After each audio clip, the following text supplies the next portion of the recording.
एक घोर पाप। दर्शकों, रामायण की कथा आप लोगों ने सुनी और देखी तो होगी ही। उसमें श्री राम और माता सीता से जुड़ी पहलुओं को दिखाया गया है। दर्शकों, उन्हीं में से एक कहानी ऐसा भी है जो प्रचलित है, जिसमें भगवान श्री राम ने एक धोबी की बातों में आकर के त्याग दिया था, जो बन बन माता सीता भटकी थी। लेकिन क्या आपको पता है कि वो जो धोबी था वो आखिर में एक पक्षी था। उनकी श्राप के कारण ही माता सीता को वन में रहना पड़ा था।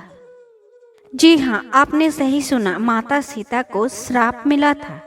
आज हम इस वीडियो में इसी के बारे में जानेंगे कि माता सीता को आखिर ऐसा कौन सा श्राप मिला था और उसने ऐसा कौन सा पाप किया था, इस कारण माता सीता को वन वन भटकना पड़ा था।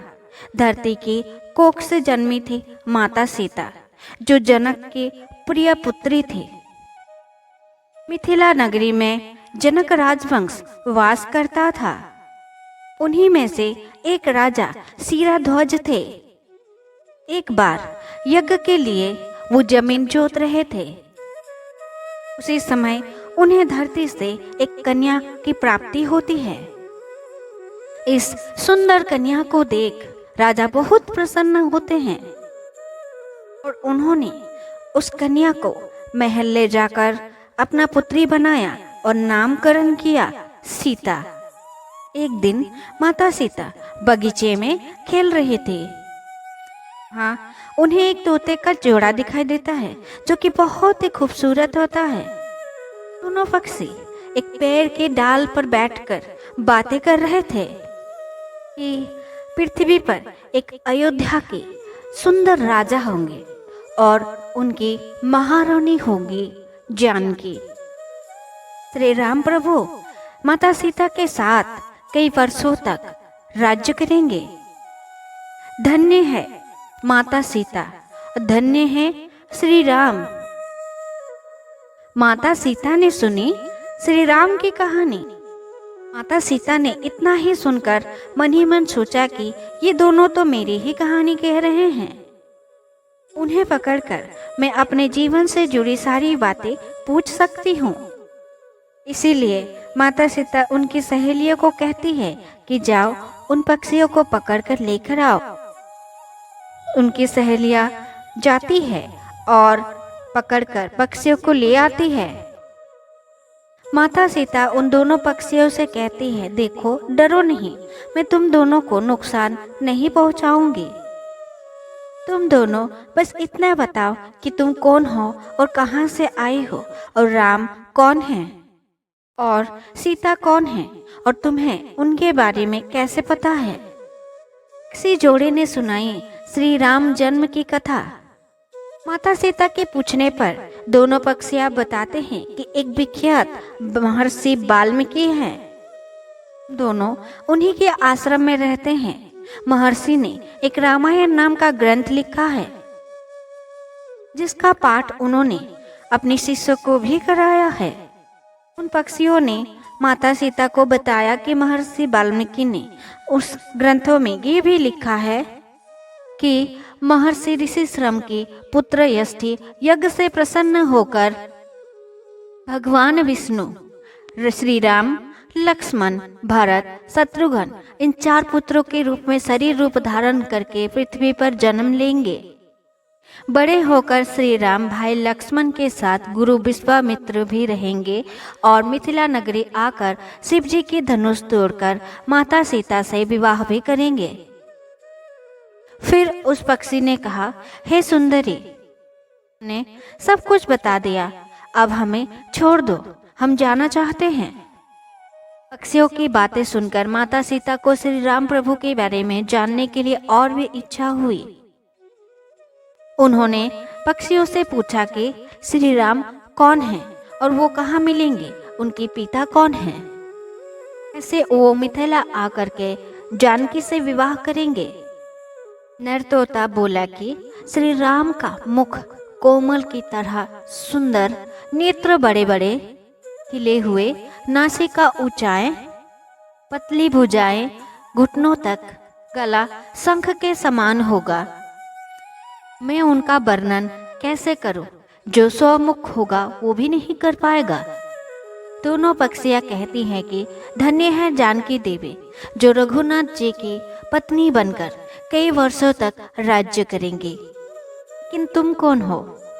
ये सुनकर माता सीता कहती हैं, जिसे तुम जानकी कह रही हो वो मैं ही हूँ।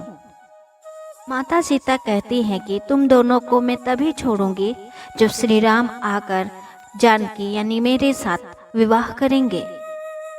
तक तुम दोनों मेरे साथ मेरे घर पर आराम से रह सकते हो। यह सुनकर मादा तोता बोला, हम वन की पक्षी हैं, हमें घर में सुख नहीं मिलेगा। गर्भवती हूँ, मुझे जाने दो, मैं अपने स्थान में जाकर कर बच्चे पैदा करूँगी। अब चाहे तो मैं फिर से यहाँ वापस आ जाऊंगी।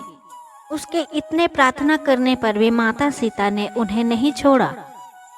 पश्चात नर तोते ने कहा, सीता मेरी पत्नी को छोड़ दो, वो गर्भवती है। जब ये बच्चों को जन्म दे देगी तो फिर मैं वापस इसे लेकर आ जाऊंगा। माता सीता ने कहा नर पक्षी को कि तुम आराम से जा सकती हो। मादा तोता मुझे बहुत पसंद है, तुम घबराओ मत, इसे अच्छे से रखूंगी। जब सीता ने मादा तोते को छोड़ने से मना कर दिया, वो पक्षी ने मना कर दिया। पक्षी निराश हो जाता है, दोबारा प्रार्थना करता है। तोता कहता है कि मैं पत्नी के बिना नहीं रह सकता, तुम सीता बहुत अच्छी हो, मेरी प्रार्थना मान लो। इस प्रकार नर तोता ने माता सीता को बहुत समझाया, लेकिन माता सीता ने उन्हें नहीं छोड़ा। तब मादा तोता ने माता सीता को श्राप दिया, जिस प्रकार तू मुझे अभी मेरे पति से अलग कर रही है, उसी प्रकार तुम्हें भी जब गर्भवती तुम रहोगी तो पति वियोग सहना पड़ेगा, वन वन भटकना पड़ेगा। कुछ दिन जाने के बाद मादा तोता के प्राण निकल जाते हैं पति के बिना।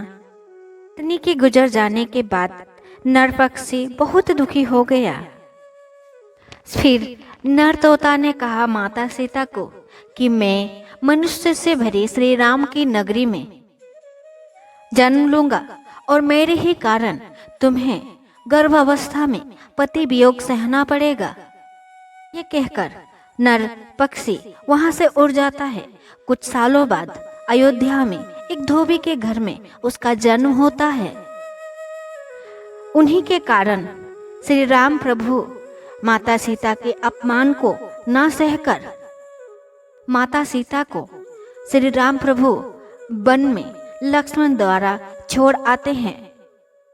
दर्शकों, इसी श्राप के कारण जब अयोध्या वापस आते हैं श्री राम, लक्ष्मण और सीता, तो जब सभा होती है, श्री राम राजा बनते हैं, तब एक ही धोबी जो खुश नहीं होता है कि माता सीता को फिर से रानी बनाया गया है, राजपाट में बैठाया जा रहा है, ये श्राप के कारण ही हुआ था। जिस कारण कुछ दिनों बाद माता सीता को जब वो गर्भावस्था में होती है, उन्हें वन जाना पड़ता है, वन वन भटकना पड़ता है।